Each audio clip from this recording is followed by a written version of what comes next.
She was sitting alone in the cold, her coat dusted with snow eyes, distant like she'd been waiting for someone who'd never come.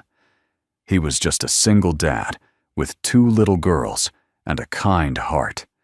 But what he said to her, right then, changed all their lives forever. What he didn't know, she was a billionaire pretending to be broke. This isn't just a love story.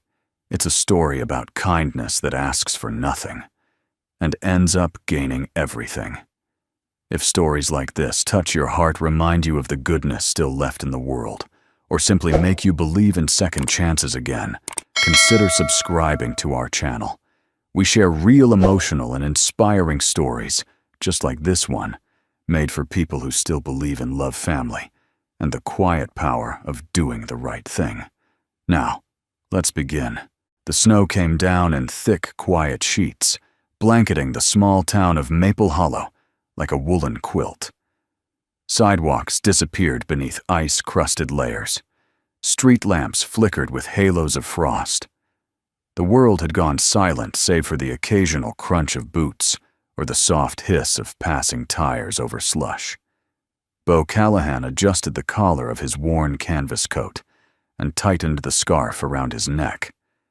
It was older than his twin daughters and smelled faintly of diesel and cedar, 2 scents that clung to most things in his life. One of his gloves had a tear in the palm, but it still did the job. Mostly. He looked down at Ella and Rosie, both 5 years old, their cheeks flushed pink from the cold. Their matching wool hats, hand-knit by a kind neighbor last Christmas, sat slightly askew as they took turns dragging their pink sled up the snowbank in front of Ray's deli. "We'll go inside for lunch, all right," Beau said, his voice gentle, laced with that quiet fatigue only single fathers knew. Rosie beamed. "Can we get hot chocolate? If it's still on special, you bet." Ella twirled a piece of hair around her mittened finger. "With whipped cream," Beau chuckled. "That depends on how charming you are." The deli was the kind of place you only found in small towns. A worn wooden sign, a flickering neon open light, and a row of salt-streaked windows fogged from the warmth inside. It had a patio out front, mostly used in summer, but now barely cleared of snow. Only one table had been shoveled, one Beau himself had helped clear a week ago in exchange for a free coffee. They sat at the small outdoor table bundled tight. Beau pulled a thermos from his backpack and poured lukewarm broth into paper cups for the girls, while he unwrapped their shared lunch, a single grilled cheese sandwich, halved neatly down the middle, wrapped in foil. "Still warm," he said, proudly, handing a piece to each of them. "Lunch a la Callahan." Rosie took a bite and smiled. "Best sandwich ever." Beau looked at them, heart both full and aching. They deserved so much more. That's when he noticed her. Across the snow-covered patio at a corner table dusted in white, sat a woman alone. Her coat looked thin. Her hands, red from the cold, were wrapped around a small paperback book. Her blonde hair was pulled back in a hasty bun, strands falling loose and catching snowflakes.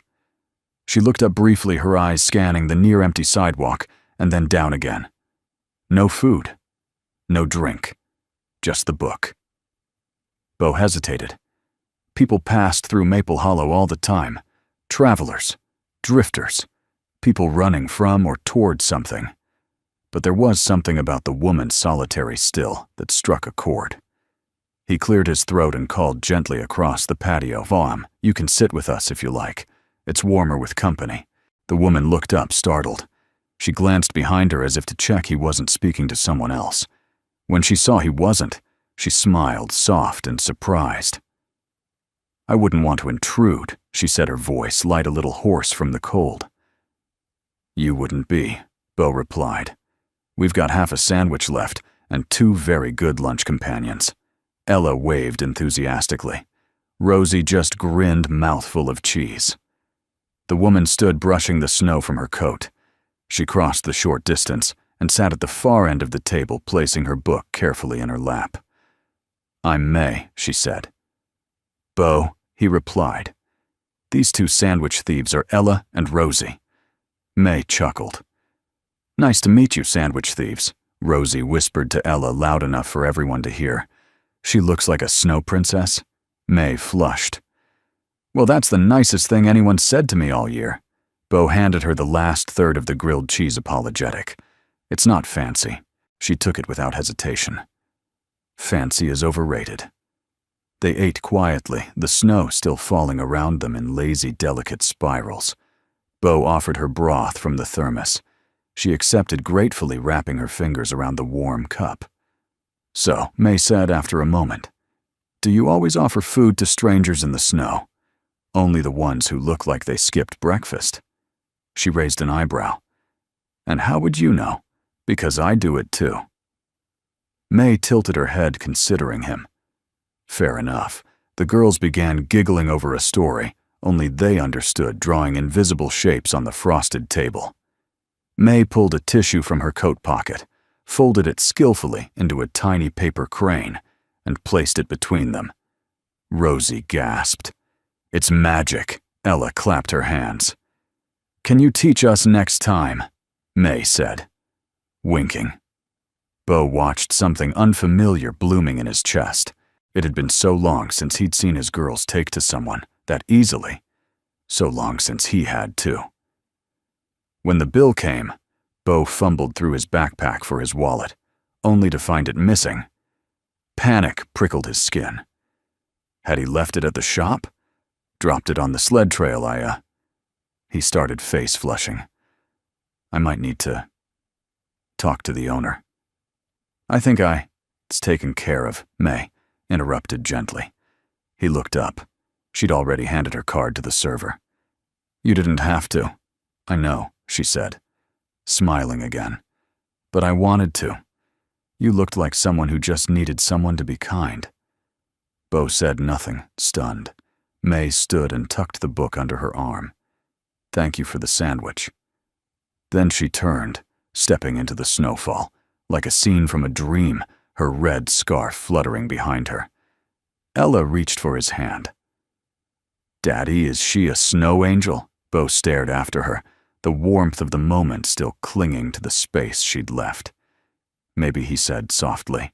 "Maybe she is." Snowflakes clung to Bo's lashes as he stood motionless outside Ray's deli eyes, still fixed on the spot where May had disappeared into the white. For a few moments, the world seemed to hold its breath. He looked down at the paper cup, still warm in his hand, now half full with broth, and then at his daughters, who were busy examining the little paper crane May had left behind, like it was a mythical relic. Daddy, Ella asked, "Can we keep her?" Bo blinked. "You mean the bird?" Rosie giggled. "No, the lady. She smiled at us like Mama used to." The words hit harder than the wind. He swallowed.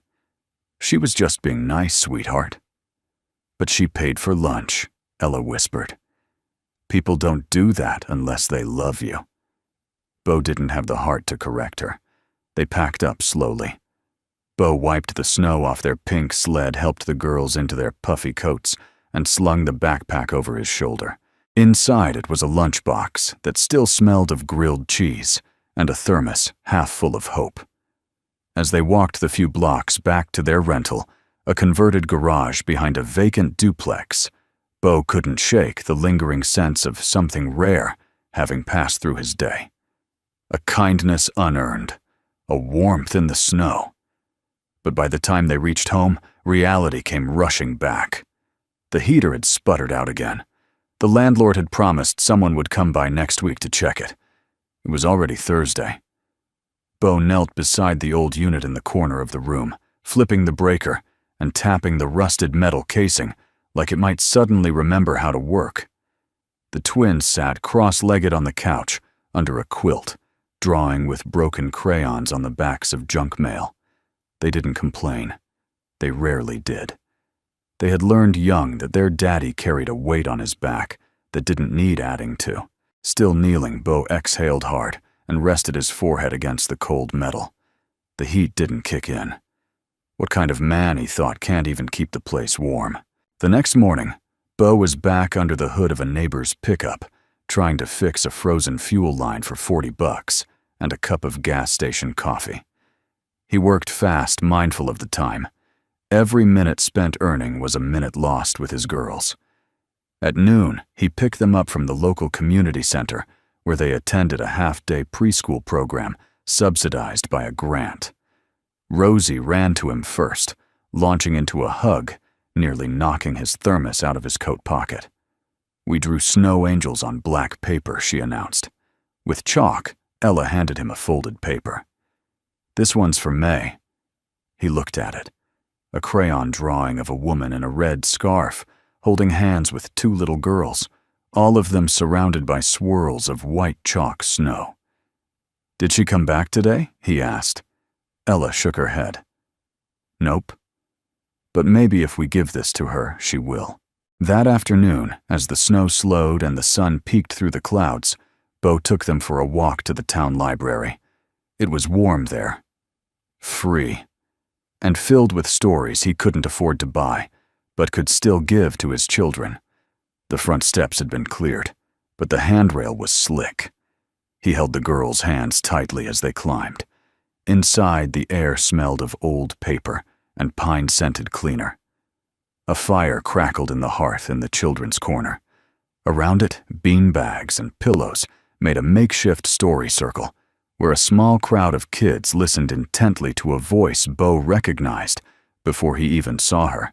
And then the bear said, "That's not my hat," the reader exclaimed to a chorus of giggles. It was May. She sat in the middle of the group book, open voice-animated eyes twinkling. She wore the same red scarf, but now it was wrapped loosely around her neck over a thick gray sweater. Her boots were dusted with snow. Ella and Rosie gasped. "It's her," Ella whispered. Without waiting, the girls ran to the circle and wedged themselves between two children, their little hands already reaching for the picture book in May's lap. May looked up, startled at first, then broke into a smile that made Bo's breath catch. She caught his eye, just briefly. Then she turned the page and continued the story. After the last giggle faded and the children dispersed for juice boxes and coloring sheets, Bo approached the reading circle. May was restacking books, her fingers moving with practiced grace. "I didn't know you worked here," he said quietly. "I don't," she replied, not looking up. "Just a volunteer." "Friday story time." He nodded. "The girls were hoping to see you again." She glanced at him, then her expression unreadable. "Was it the sandwich?" "No," he said. "It was the way you made them laugh. That doesn't happen often." May softened. "They're remarkable girls." "They are." Bo agreed. "They get that from their mother." A pause. "I'm sorry," May said gently. Bo offered a half smile. "It's been a few years. Doesn't make the holidays any easier, but we get by." He hesitated, then reached into his coat pocket and pulled out Ella's drawing. "She made this for you." May unfolded the paper.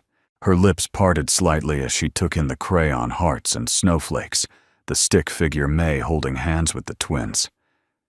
"She said you were like a snow angel," Bo added, his voice softer now. "And I didn't have the heart to tell her. Those aren't real." May looked at the drawing a moment longer, before folding it carefully and slipping it into her bag. "Well," she said, "then I guess I'll just have to prove you both wrong." Bo felt the corners of his mouth lift without permission. "So, see you next Friday."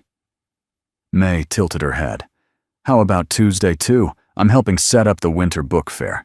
I might have 2 eager assistants." She smiled. As Bo turned to gather his daughters, he couldn't help but glance back at her. She was watching him, not judging, not measuring, just seeing. And for the first time in a long time, he felt seen in return. Night came early in Maple Hollow that time of year. By 5 o'clock, the sun had vanished behind the ridge, and the temperature fell fast, settling over the town like a weight. Ice webbed its way along windowsills, and the streets grew quiet beneath a sky peppered with stars and frozen breath.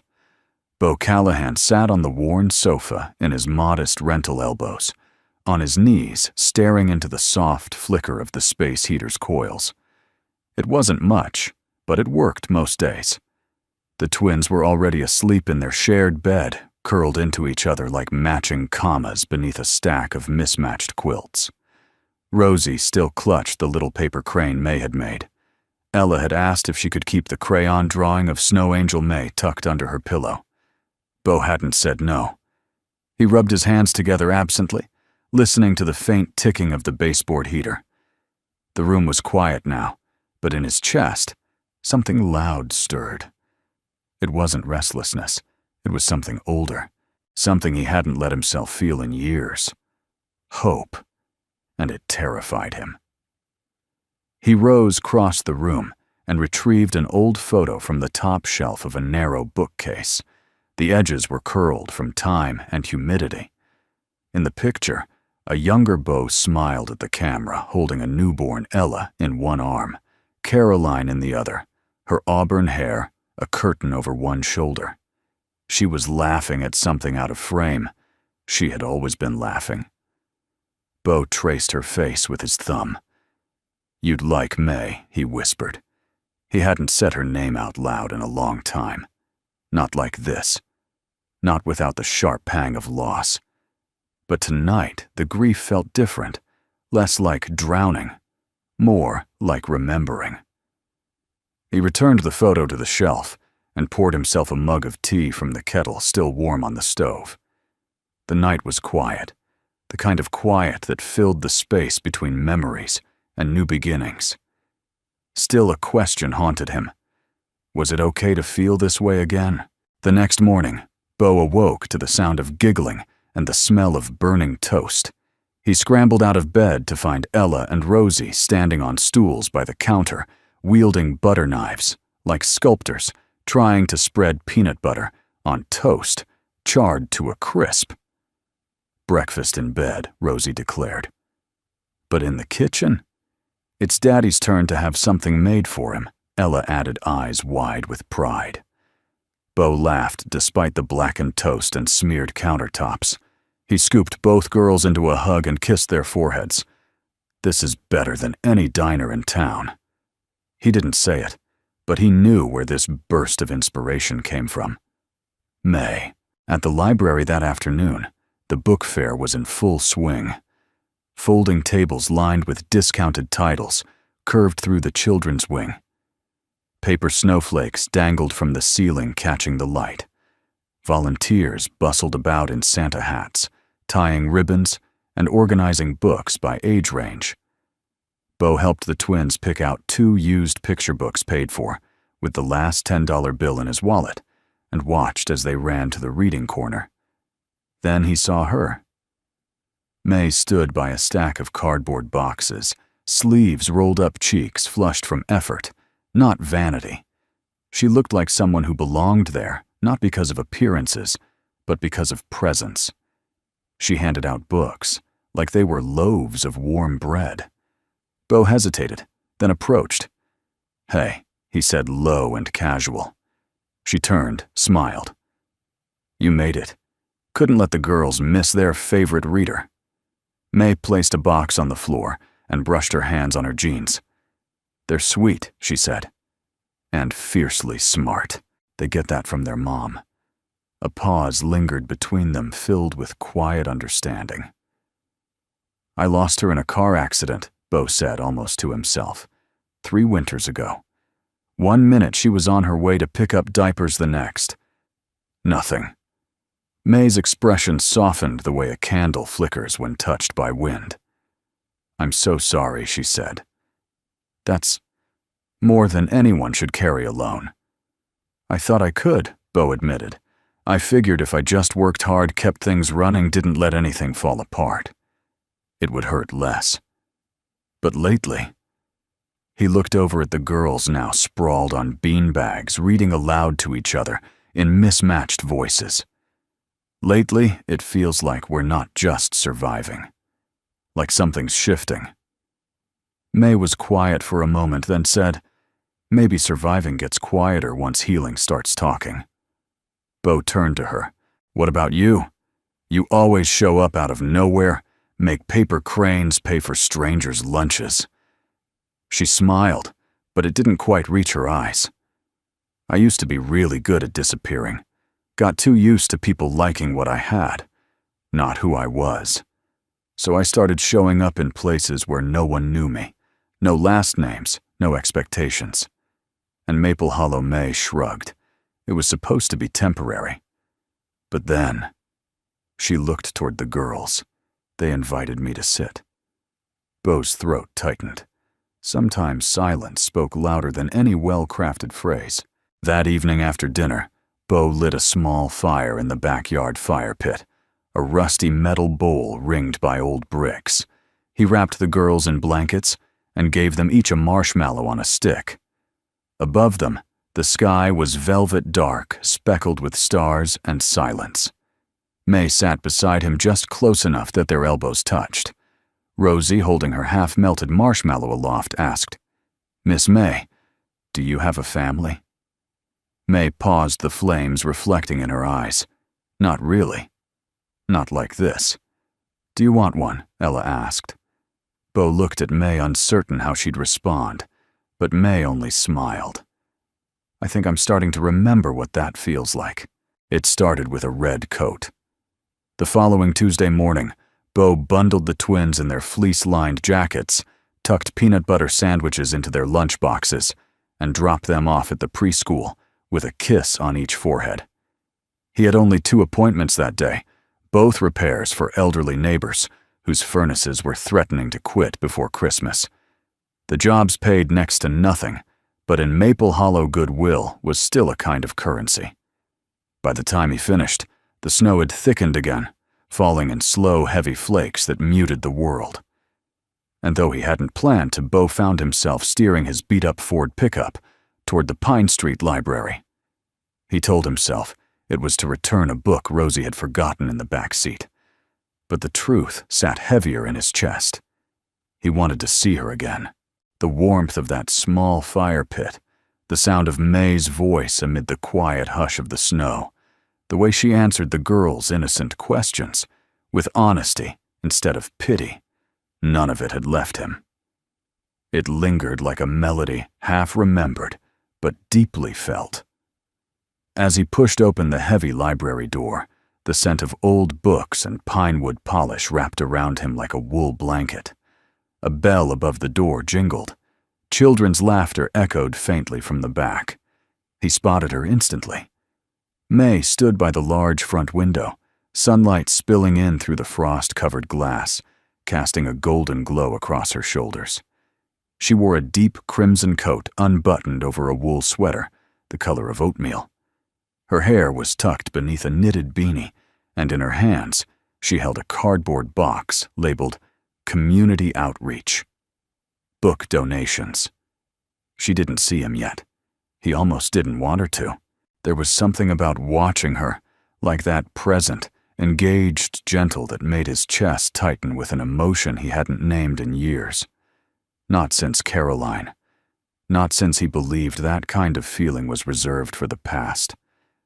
May turned, caught sight of him, and her smile bloomed like morning light. You returned the book, she said, wiping her hands on her jeans. Bo held up Rosie's copy of The Snowy Day, the edges slightly chewed. She said she couldn't sleep without knowing it was back where it belonged. That's very responsible of her. May walked over. How's the heater holding up? Still stubborn, like me? She laughed, and Bo realized how much he liked that sound. He handed her the book, and their fingers brushed just for a moment. But it lingered. I've been meaning to ask you something, May said, more serious now. Bo raised an eyebrow. Should I be nervous? I noticed your girls. They don't flinch when things get loud, but they look at people like they're measuring whether to trust them. Most kids their age don't do that. Not naturally.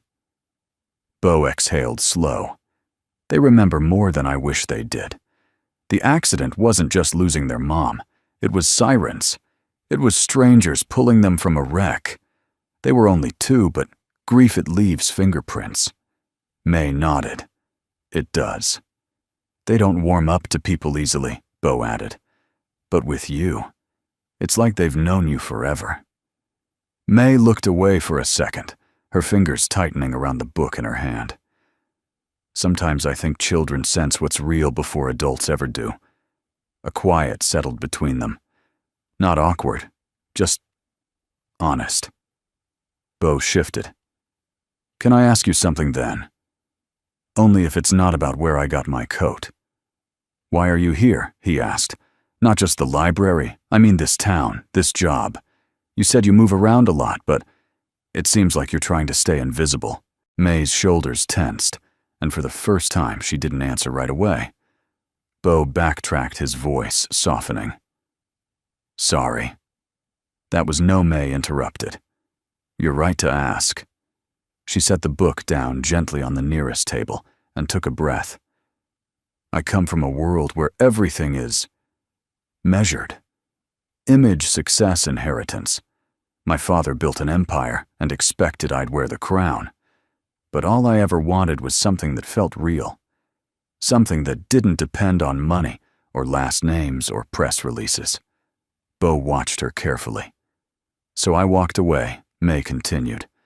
I didn't want to be May Quinn, daughter of Wallace Quinn, tech magnate. I wanted to be someone who didn't need a credit score to be seen. I found this town when my car broke down on the way to somewhere else. But then I saw the community board in this library, saw the winter coat drive, the free book table, the preschool sign-up sheets. She turned to him, then her eyes clearer than they'd ever been. I saw a place where people still looked each other in the eye, where children held out drawings like treasure, where a single dad offered me half a sandwich and asked nothing in return. Bo's throat tightened. May took a step closer. So I stayed. He wasn't sure who moved first. Maybe they both did. But the space between them closed, and for a brief second, the library faded away, leaving only two people, both carrying scars, both afraid to be seen, both suddenly less afraid. Just then, a voice rang out from the back. May, we need help with the projector. She smiled apologetically, backing away. Duty calls. Bo nodded, still watching her. As she turned, her red coat flared slightly at the hem, catching the light like a flag. And in that moment, Bo realized something terrifying and beautiful. He wanted her to stay, not just in town, but in their lives. 3 days passed, but the red coat lingered in Bo's mind like a song he couldn't shake. May hadn't come by the library again, not during his quick visits, not when he dropped the girls off for story time. He told himself she was just busy. Volunteers came and went. But something inside him, something quieter than logic and louder than doubt, stirred with unease. Friday morning brought bitter wind and a thick sky, the kind of weather that pressed against your bones before you even stepped outside. Bo pulled the girls' wool hats down over their ears and zipped their coats with practiced gentleness. Daddy Rosie said, her voice muffled through the scarf. Can we see Miss May today? I hope so, Bo said truthfully. Ella clutched a folded piece of construction paper tight in her mittened hands. We made her a drawing. What's it of? Bo asked as they climbed into the truck. A library bus, Ella answered. With us and her and books and cookies. He smiled. I'd ride that bus. They arrived at the library just before noon. The holiday book tree stood proudly in the corner, decorated with paper stars made by the children. A small crowd had gathered for the weekend puppet show. Bo led the girls to the children's section, but May wasn't there. Not behind the story corner. Not sorting donations. Not in the volunteer break room. He asked softly at the front desk, just in case. Oh, said the young woman behind the counter. Miss May. She hasn't been in today. Is she all right? He asked, trying to sound casual. The woman smiled. I'm sure she is. That lady's got her own schedule. Mysterious type. Bo nodded politely, but something inside him tightened. Mysterious wasn't always good. That evening, After the girls had fallen asleep, curled on the couch with picture books scattered around them, Bo sat at his cluttered kitchen table with a single purpose in mind: answers. He opened his old laptop, slow half-cracked the T key missing, and typed in the name that had lingered since their first meeting, May Quinn. At first, nothing out of the ordinary. A few generic search results: a dog groomer in Ohio, a middle school teacher in Vermont. Then he added a word, heiress, and everything changed. Page after page filled the screen. Maeve Quinn, daughter of tech mogul Wallace Quinn. Disappeared from public life 2 years ago. Last known appearance, charity gala in Chicago. Photos followed high-profile events: red carpets, black dresses. Her face was unmistakable even under layers of makeup and staged lighting. Bo leaned back in his chair, stunned. She hadn't just left wealth. She'd walked away from an empire. His thoughts scrambled. Why here? Why now? Why pretend to be someone else? He clicked on an article titled, Heiress or Humanitarian: The Quiet Disappearance of Maeve Quinn. It detailed how after the death of her mother, May had sold off properties, stepped down from family boards, and funneled millions into literacy foundations under anonymous names. Anonymous until now. Bo stared at the last photo in the article May caught mid-laugh beside a city school bus lined with books. Her red coat flared behind her like a cape. He looked away. She had told him bits of the truth, but not all of it. And though she owed him nothing, he couldn't help but feel a rift forming in his chest. That dangerous, familiar voice began to whisper, "You're just a mechanic with an overdrawn account and 2 kids who wear hand-me-downs." Why would she stay? He shut the laptop. Hard. The next morning, the twins burst into his bedroom before sunrise. "Wake up," Ella said. "We made muffins, real ones," Rosie added. From Mick's, Bo groaned, rubbed his eyes. "Is the kitchen still standing?" They nodded proudly. "Okay then, 5 more minutes." "Nope, because we're going to deliver one to Miss May." He sat up, blinking. Sweethearts. But the girls were already bounding down the hallway in snow boots and pajamas. Bo dragged himself into the kitchen, poured black coffee into a chipped mug, and stared at the basket of tiny, lopsided blueberry muffins. They'd used all the mix. Some were burnt. One had rainbow sprinkles. He sighed, smiled, wrapped the least charred one in foil. And 20 minutes later, they were standing in front of May's apartment building, an old Victorian home divided into units. Bo hesitated at the door, the muffin cooling in his hand. He raised his fist to knock, and paused. There were voices on the other side of the door, muted, but agitated. A man's voice. Deep. Cold. "I told you, Maeve, you can't keep running from your last name." May's voice followed, firm but restrained. "This is not your business anymore. It became my business the day you walked away from the foundation. From the family." Bo stepped back, instinct screaming. "Let me go," she said. "Please." Bo didn't think. He knocked, loud, deliberate. Silence, then footsteps. The door creaked open. May stood there, red coat on eyes, wide hair unkempt. Behind her stood a man in a black wool suit, perfectly pressed. A face Bo recognized from the article's Graham Lowell, executive director of the Quinn Family Foundation. "Everything okay?" Bo asked, voice. Calm, but sharp. May blinked at him, something like relief flickering behind her eyes. "Perfect timing," she said. Graham was just leaving. The suited man stared Bo down, a smirk playing at the corner of his mouth. "And who are you?" "The local charity case." Bo's jaw clenched. No, just someone who knows when a lady's being cornered. May stepped between them. Enough. Graham exhaled. "This isn't over, May." "Actually," she said, straightening, "it is." He turned without another word, coat whipping behind him like a curtain falling. May closed the door behind him and sagged against it. The silence that followed was heavier than snow. "I'm sorry," she said finally. "I didn't want you to find out like this." Bo handed her the muffin. Still warm. "We came to bring you breakfast," he said. "But now I'm thinking, maybe you need something a little stronger." Her eyes shimmered, and she nodded slowly. "I think I've been running so long, I forgot what standing still felt like." Bo tilted his head. "Then maybe it's time to stop running." May looked down at the crumpled foil in her hands. "It's burnt," she whispered, laughing through her tears. Bo smiled. "So am I." And for the first time since the snow began to fall, that winter, neither of them felt cold. That night, the snow didn't stop. It fell in slow, steady curtains outside May's apartment window, blanketing the street below, silencing even the wind.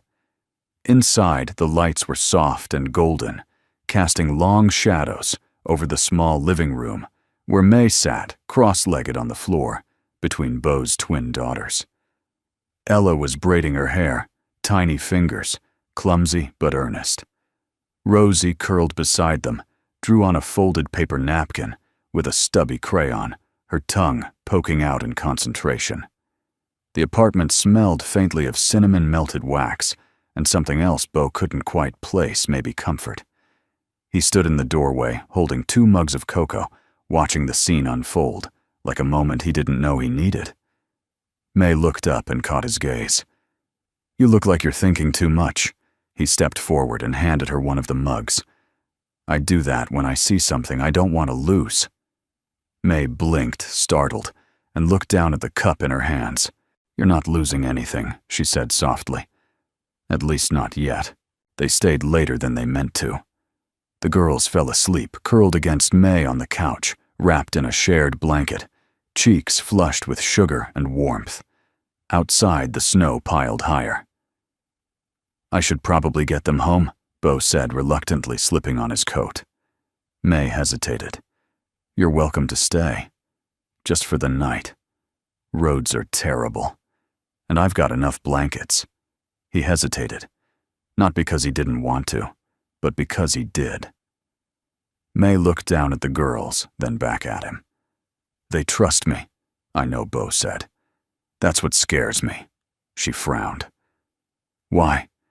"Because every time they've trusted someone since Caroline passed, it didn't last. And they stopped believing people stay. I don't want them to think this is just another warm place we don't get to keep." May was quiet for a moment. Then she said, "And what about you?" Bo met her eyes. I stopped believing I got to keep anything good. Her voice barely rose above a whisper. "Then maybe we both need to believe again." He stayed. Not in her bed, not under any illusion, but on the floor beside the couch, a pillow under his head, the soft rhythm of his daughter's breathing above him. And in the darkness, with only the sound of wind scratching the windows, Bo listened to May's breathing too steady near. Somewhere between sleep and waking, a question formed in his chest. He didn't ask it. Not yet. But he felt it press against his ribs, like a truth waiting to be known. The next morning was bright, painfully so. Sunlight bounced off the snow and streamed through the windows, casting the apartment in a warm glow. The girls stirred first, clambering over Bo with the elegance of puppies. "I'm hungry," Rosie announced, tugging at his sleeve. "I need crayons," Ella added, already digging through May's pencil jar on the table. May appeared from the hallway, wrapped in a robe, her blonde hair falling messily over one shoulder. She looked at them, this strange, impromptu family sprawled in her space, and smiled. "I'll make pancakes," she said. "Do you know how Bo teased?" "Not a clue," May replied. "But I own a spatula and reckless optimism." It was the best breakfast Bo had eaten in months, burnt edges and all. Later that day, after the girls had been dropped off at school, and the apartment had fallen into a gentle, quiet lull, May stood by the window with a mug of tea. Her red coat hung by the door.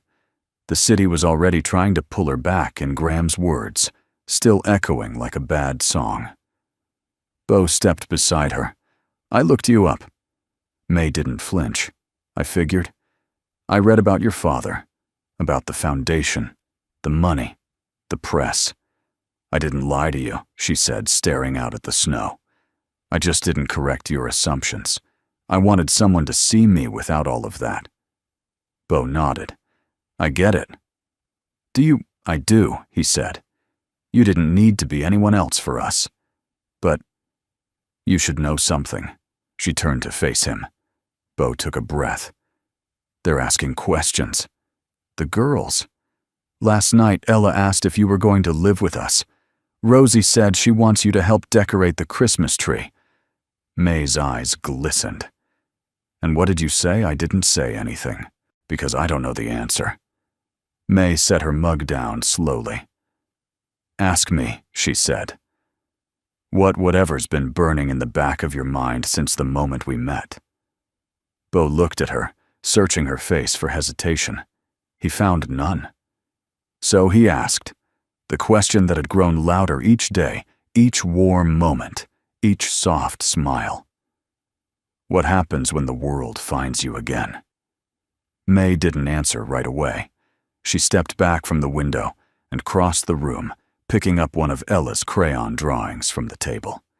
It showed the four of them in the snow, 2 stick girls, a tall man, and a woman in a red coat, holding a paper crane. I don't know, May said, but I know what I want to happen. She held up the drawing. I want this to be real, not borrowed, not hidden. Bo stepped closer. That's a big want.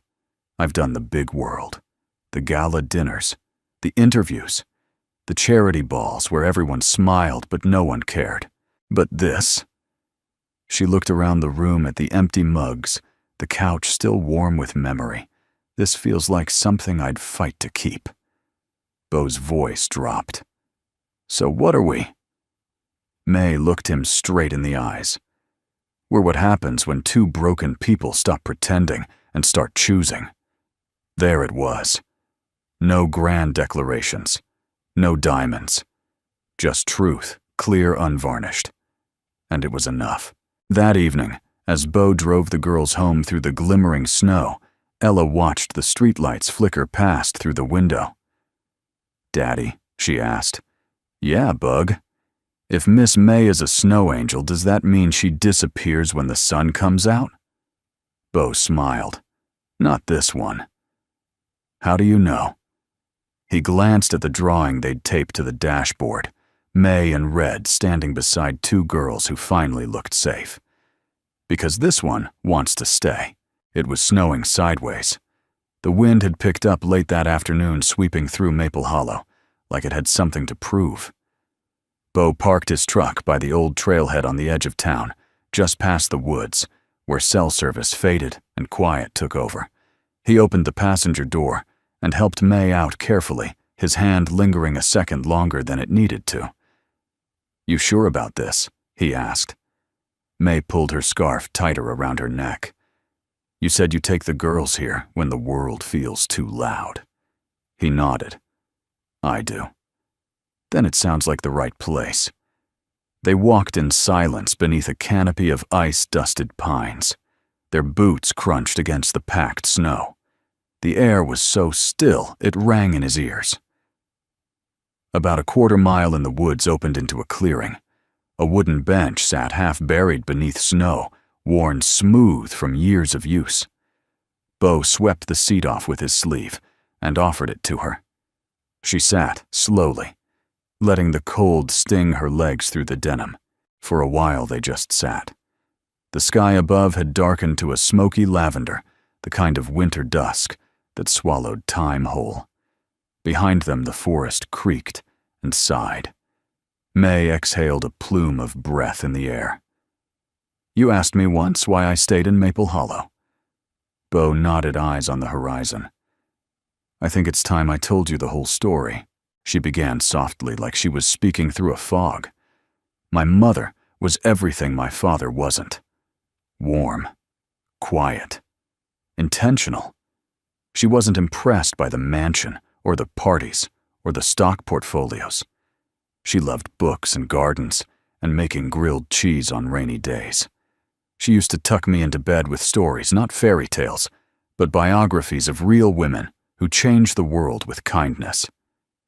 May smiled faintly. She made me believe I could do anything, as long as it meant something. Bo didn't speak.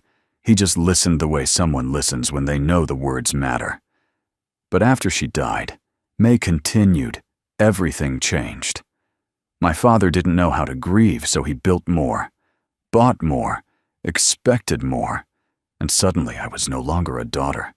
I was an asset, the next generation, the Quinn legacy. She paused. The only sound was the wind brushing through pine needles. I tried to follow the path. I went to the events, gave the speeches, wore the right dress, but every time I looked in the mirror, I saw a stranger. Someone who smiled on cue, but felt nothing.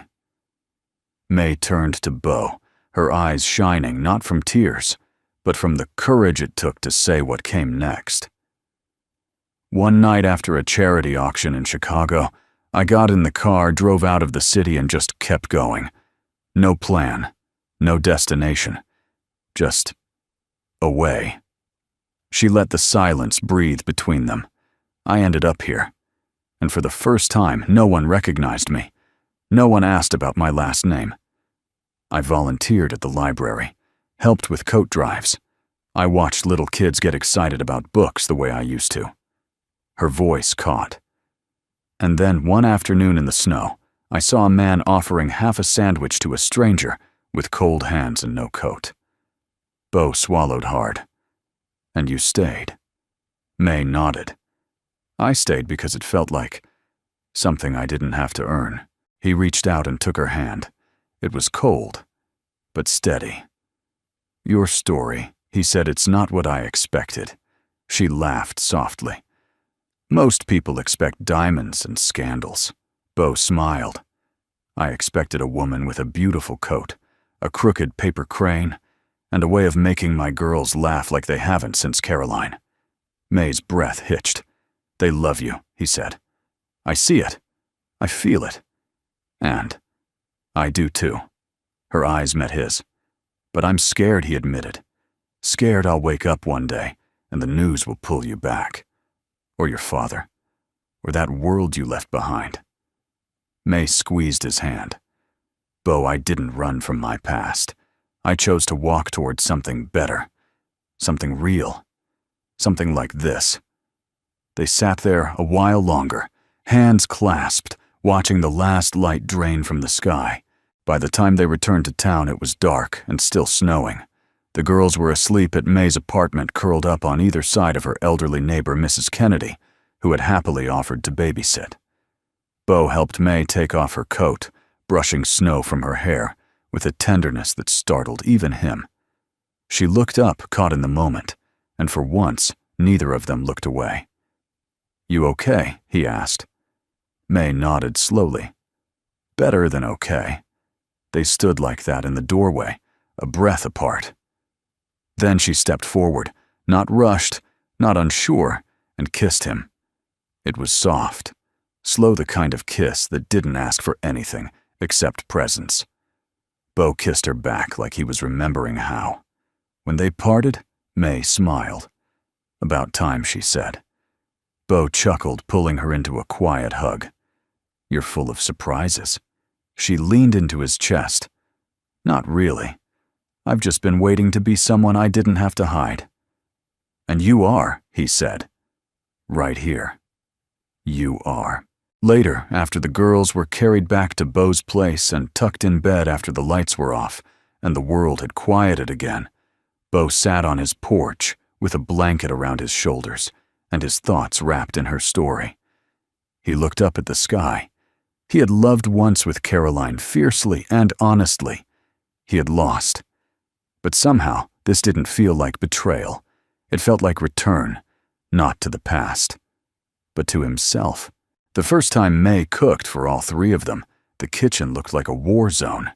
There was flour on Rosie's nose, shredded cheese clinging to Ella's braids, and marinara sauce smeared across the edge of the counter like an abstract painting. The girls had insisted on making spaghetti the real way, which apparently meant breaking every noodle in half and throwing it in the pot like confetti. May stood at the stove with a wooden spoon in one hand and a damp dish towel in the other, trying and failing not to laugh. This is either going to be the best dinner I've ever made, or a cautionary tale for future generations. Bo leaned against the doorframe, arms crossed, a smile tugging at the corners of his mouth. I'm just here for moral support and quality control. May gave him a mock glare. You're dangerously close to dish duty, Callahan. Yes, ma'am. Rosie twirled in a circle, arms wide. Miss May, do we get candles on the table? Ella chimed in, and cloth napkins like at fancy restaurants. May looked at Bo. You spoil them with manners. He shrugged. They watched one documentary about fine dining last month. We've never recovered. She grinned. All right. Cloth napkins and candles it is. And just like that, the kitchen transformed. The dining table, a weathered old thing Bo had found at a garage sale years ago, was cleared and reset. Ella folded paper towels into triangles with all the care of a royal butler. Rosie placed a candle in the center and lit it with a flick of her dad's Zippo, which earned a raised eyebrow and a whispered reminder. Only with Daddy's help next time. They sat down to a meal that was lumpy, undersalted, and perfect. Rosie slurped her noodles dramatically. Ella asked May if she could come to every dinner forever, and Bo, watching the two girls fall deeper into comfort, felt something shift. Not in a loud, dramatic way, but in the quiet, certain way a door swings open after years of being shut. After dessert, which was technically just a stack of graham crackers smeared with peanut butter and topped with chocolate chips, the girls vanished into the living room to build a pillow fort. May remained at the table, watching them with a softness in her eyes Bo hadn't seen before. They're happy, she said. They're happy when you're here, he replied without hesitation. May turned to face him. And you, Bo, took a breath. Me. I'm starting to remember what that feels like. She nodded slowly. Then out of nowhere, she asked, have you told them about their mother? The question didn't sting, it wasn't meant to, but it landed deep. I tell them stories, Bo said. I don't hide Caroline from them. But I don't want them to live in grief. She's not a shadow in this house. She's a warmth. May's gaze was steady. That's a beautiful way to keep her with them. He smiled faintly. She'd like you. Think so. Yeah, he said, quiet. Caroline always said the world needs more people who sit down at the wrong tables on purpose. May blinked. That sounds familiar. He reached into his coat pocket and pulled out the paper crane May had made weeks ago, the one Rosie had tucked into her storybook and refused to let him throw away. I keep this with me now, Bo said, not because it's delicate, but because it's proof that small things can matter. May stared at the little bird in his hand, eyes shimmering. I never thought I'd mean that much to someone just by folding paper. You mean more than you know, he said softly. That night, after the fort collapsed, and the girls were carried off to bed in a storm of giggles, Bo and May sat on the couch, a blanket over their laps, 2 mugs of tea cooling between them. It wasn't a grand gesture. It wasn't even a moment they'd remember with perfect clarity. But it was real. And that made it everything. I've been thinking, May said. Dangerous. She elbowed him. I want to do something, she continued. For the town. For the kids who don't get to grow up with libraries and books and warmth like your girls do. Bo turned to her. What kind of something? A mobile reading program? May said her words, picking up speed with excitement. A library on wheels. Storybooks, art supplies, blankets in the winter. We'll call it, I don't know, the Story Nest. Bo raised his eyebrows. That's actually kind of brilliant. Kind of all right. Really brilliant. May laughed. I mean it. I want to build something that matters. Not because of my last name. Because of this place. Because of them. She gestured toward the hallway where two tiny heads lay dreaming under star-patterned quilts. Bo reached out and took her hand. Then let's do it. Whatever you need, labor trucks, duct tape, I'm your guy. She squeezed his fingers.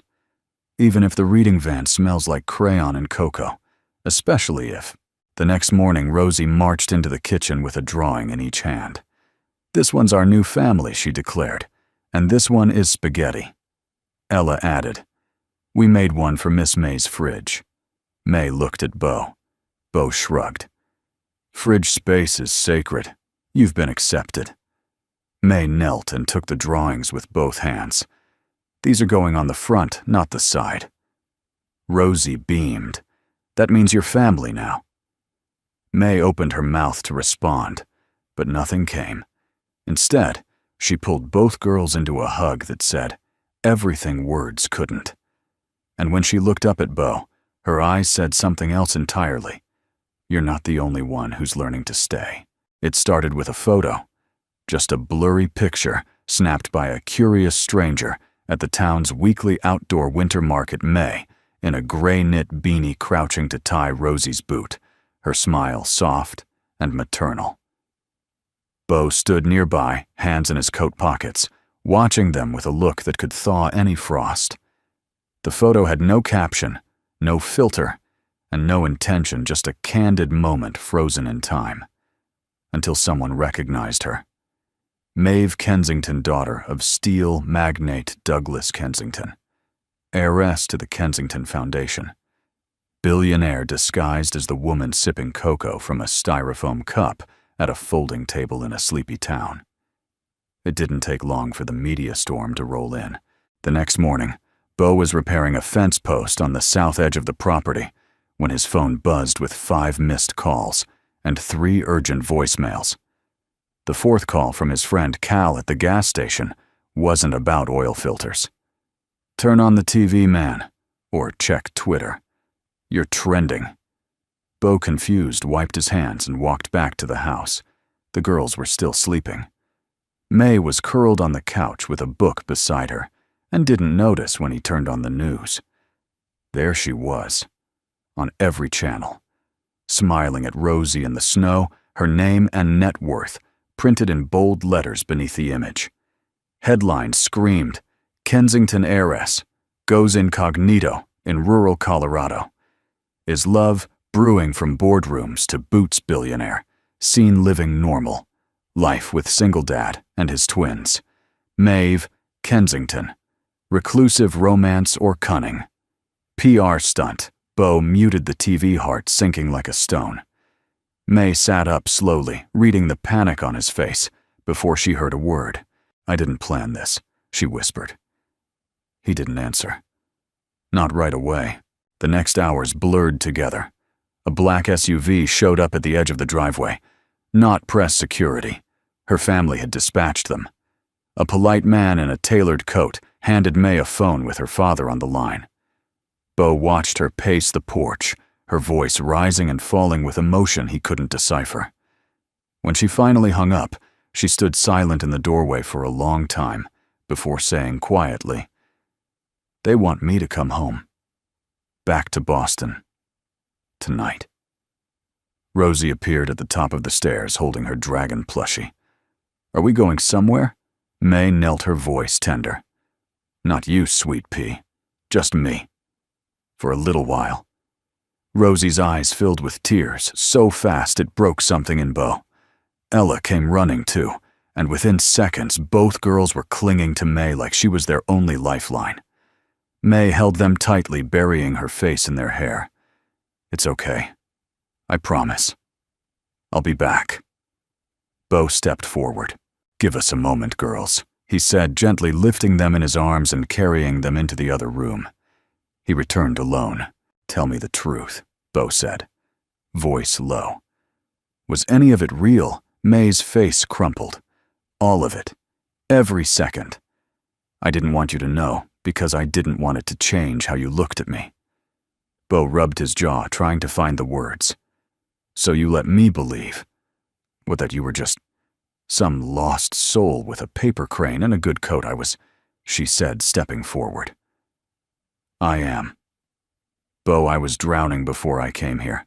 I've spent years surrounded by power and money and noise, and none of it ever made me feel anything close to what I feel when Rosie tugs my sleeve, or when Ella makes me laugh so hard I cry. You gave me something no one else ever could." He looked at her eyes raw. "You lied." I withheld, she corrected, but her voice shook. "Because I've been burned every time I told the truth. Every time someone saw the name before they saw me." Bo stared out the window, and now the whole world sees both. Silence. "I can go," she whispered. "If it makes this easier." Bo turned back. "No, that's not what I want." She blinked. "But I need to figure out how to protect them. They're just kids. I won't let them become tabloid ornaments, because their dad fell for a girl who forgot to mention the mansion." That word, fell, hung in the air. May's voice broke. "I never meant to hurt anyone. But I'm not sorry I met you." Bo walked past her and opened the door. The cold wind bit the room like a slap. "You should go," he said. "Not forever. But now, before it gets worse." She didn't argue. She stepped outside, pulling her coat tight, eyes glistening with tears she refused to shed. Before she got into the SUV, she turned around. Bo stood at the doorway, arms crossed, unreadable. "I'll come back," she said. "I'll leave the light on," he replied, then closed the door. That night, Rosie cried herself to sleep. Ella didn't ask questions. She just stared at the paper crane May had given them and said, "It's not broken. She's just flying somewhere else for now." Bo sat alone at the table long after the girls were tucked in. He stared at the seat across from him, still pulled out slightly, a crumpled napkin resting beside the plate May had used. He picked up the napkin and smoothed it out. On the edge in her handwriting was a line from a story she'd read the girls earlier that week. "Sometimes you have to leave the nest to remember why you want to come home." He folded it and placed it in the pocket where the paper crane lived. Then he exhaled slowly, like the whole world had shifted, and he hadn't caught up yet. The snow hadn't stopped for days. By the time the second week rolled around, the town was blanketed in thick, undisturbed white. The market shut down. Schools went remote. Even Bo's old truck refused to start without protest. Inside the cabin, life crawled forward in heavy silence. Bo kept the wood stove burning, shoveled the path twice a day, and tried his best to keep the girls smiling. Rosie still asked about May each morning, like it was part of her routine. Ella no longer asked, but she'd folded the paper crane back into the middle of her storybook, pressed like a secret wish. May hadn't called. Not once. Bo hadn't expected her to. He'd told her to go, and she had. The price of pride was colder than the snow that gathered on his windowsill. The news cycle burned bright and fast. For a few days, social media debated whether Maeve Kensington had gone off the rails or found redemption in the arms of an everyman. Then the headlines moved on some other heiress, some other scandal. But the people of Pine Hollow hadn't forgotten. When Bo walked into the grocery store, strangers paused to nod in quiet sympathy.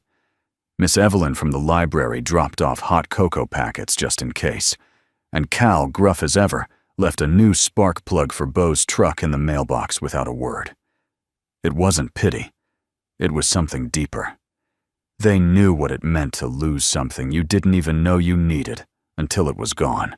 May stood on the 42nd floor of her family's headquarters, staring out at the gray Boston skyline. Her father's voice echoed behind her.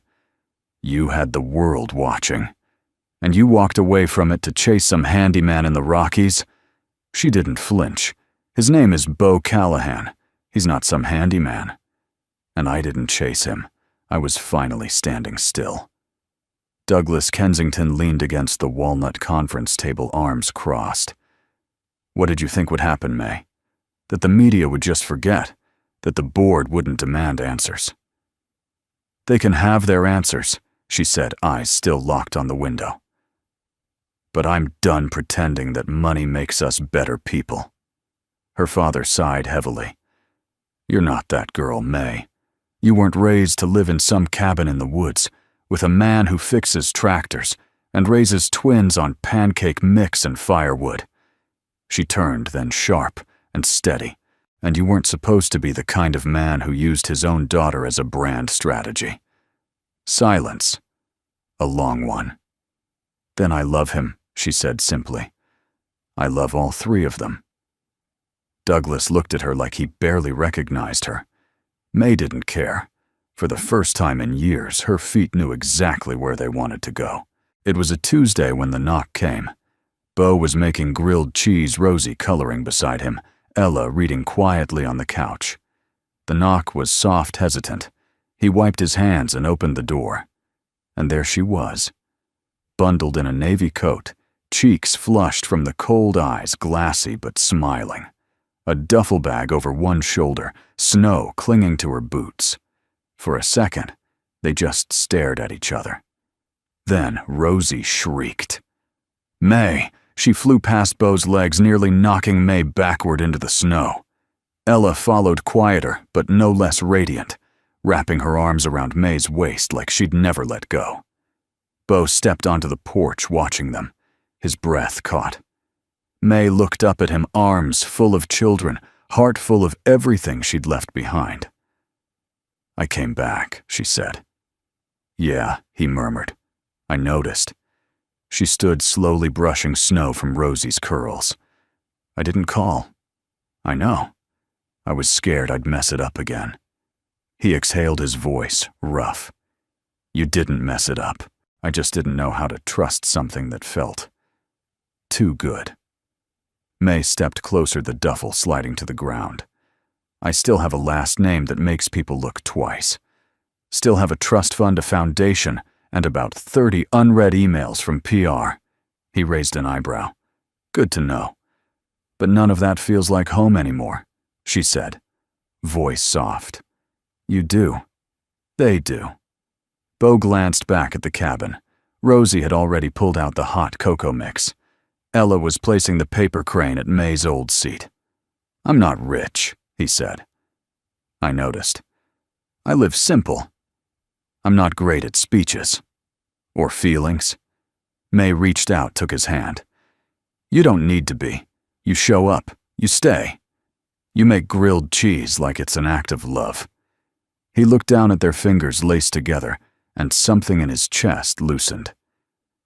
Then stay, he said. No more running. No more hiding.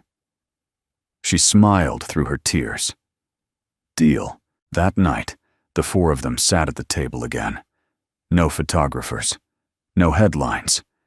Just laughter and melted cheese, a fire crackling in the background. May helped Ella with homework. Rosie curled up beside Beau and fell asleep before dessert. The storm outside had calmed. Later, as Beau tucked Rosie in and turned out the light, he found May on the porch, staring at the stars. You okay? He asked. She nodded. Better than okay. He handed her a mug of cocoa. She took a sip and smiled. You left the light on. He looked at her, quiet and sure. Always would've. And in the hush of that snowy night, wrapped in flannel and forgiveness, they stood side by side, two hearts that had weathered the storm and somehow found each other again. Spring came late to Pine Hollow, as if winter were reluctant to let go of what it had frozen in place. But change has a way of showing up quiet and steady, like a hand reaching across the table, not asking for anything, just offering presence. And so one morning in early April, May stood in the kitchen of the log cabin, with the sun warming her bare feet through the planks of pine wood, watching Rosie try to pour pancake batter into the shape of a heart. It came out a blob, of course, but the girl beamed like she'd just invented love itself. Bo leaned against the counter, sipping his coffee, ruffling Ella's hair as she read aloud from her dog-eared book. His shirt was wrinkled hair still damp from the morning chores, but his smile was quiet and sure. It was May thought the most beautiful chaos she had ever known. They didn't announce anything. No grand social media post, no press release. Just small things. May applied to volunteer at the community center using only her first name. Bo added hooks to the hallway for her coat and scarf without saying a word.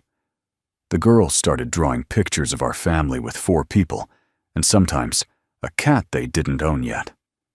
May's name appeared on the school's emergency contact list.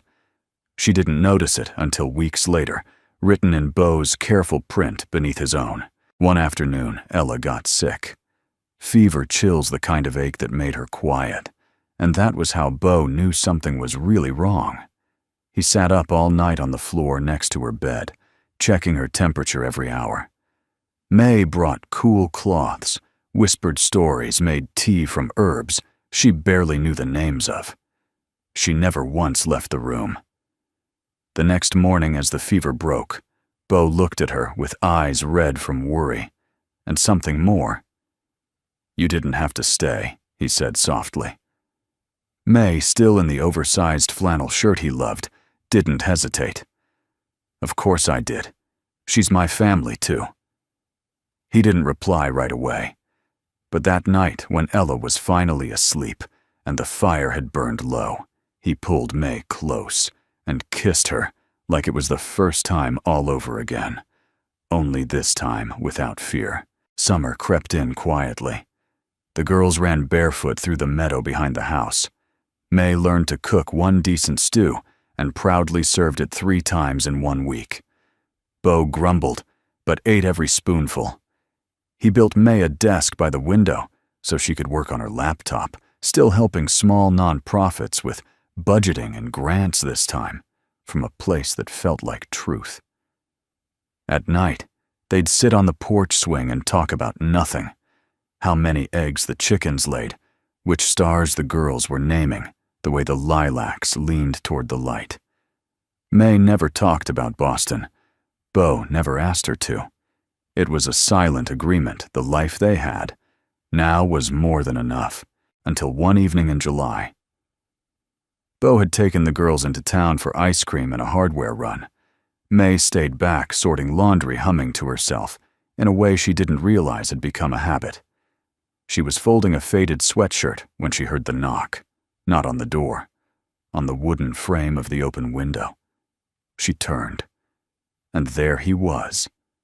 Douglas Kensington, in a navy coat that didn't belong to Summer, his silver hair perfectly parted hands gripping the cane he didn't actually need. "May I come in?" he asked, eyes searching hers. She hesitated, then nodded. He didn't sit. He walked slowly around the living room, taking in the family photos, Rosie grinning in a mud puddle, Ella holding a frog like it was made of gold. Bo asleep in a chair with a storybook open on his chest. "I heard about the fire relief grants," Douglas said finally. "You helped fund all of them anonymously." May nodded. "I had money. They had need." He met her eyes. "You always had a good heart. I forgot that. Maybe I made you forget it too." Silence. "Then I came to say thank you," he said quietly. "And I miss my daughter." May's breath caught. She crossed the room and hugged him, not tightly, not with the force of forgiveness, but gently, like someone who'd learned that healing didn't mean pretending the pain never happened. It just meant choosing love anyway. 3 weeks later, May and Bo took the girls to the lake. They packed peanut butter sandwiches, a bag of apples, and an old Polaroid camera Rosie insisted on bringing. May wore Bo's flannel shirt over her sundress. He wore his stubborn smile and carried all the towels without complaint. After lunch, they sat together beneath a tree, the girls skipping stones by the shore. May leaned into him. "You know," she said, "I thought I had everything figured out before I met you." Bo chuckled. that so?" She nodded. But turns out love doesn't follow maps. Sometimes it just shows up with two wild little girls and a man who doesn't say much, but never lets go. He turned to her, eyes warm. And sometimes it shows up wearing heels in a snowstorm with nothing but a duffel bag and enough courage to change everything. They kissed, not like the movies, but like home. That fall, May bought a second-hand sign and nailed it to the post by the mailbox. The Callahan Zest, not by chance, by choice. The mailman paused long enough to tip his cap. Inside the house, Rosie and Ella set the table plates, cups, and a paper crane in the center, a table for 4, and counting. Because love, when real, doesn't shrink to fit. It stretches, it grows, it spills into places you didn't know were empty. And sometimes, all it takes is one man, 2 girls, and the quiet grace of a woman brave enough to sit at the table. If you've made it this far, thank you. We'd love to know, where in the world are you watching from? Are you somewhere with snow falling outside your window or warm sunshine on your porch? Leave us a comment below. We read every single one, your stories, your thoughts, your presence here. They mean more than you know. If this story made you smile, stirred your heart, or reminded you of what really matters, go ahead and subscribe. We share stories like this every week. Not flashy, not loud, just human. From our little corner of the internet to yours, thank you for spending time with us today. We're grateful to have you here. Take care of yourself and those you love. Until next time.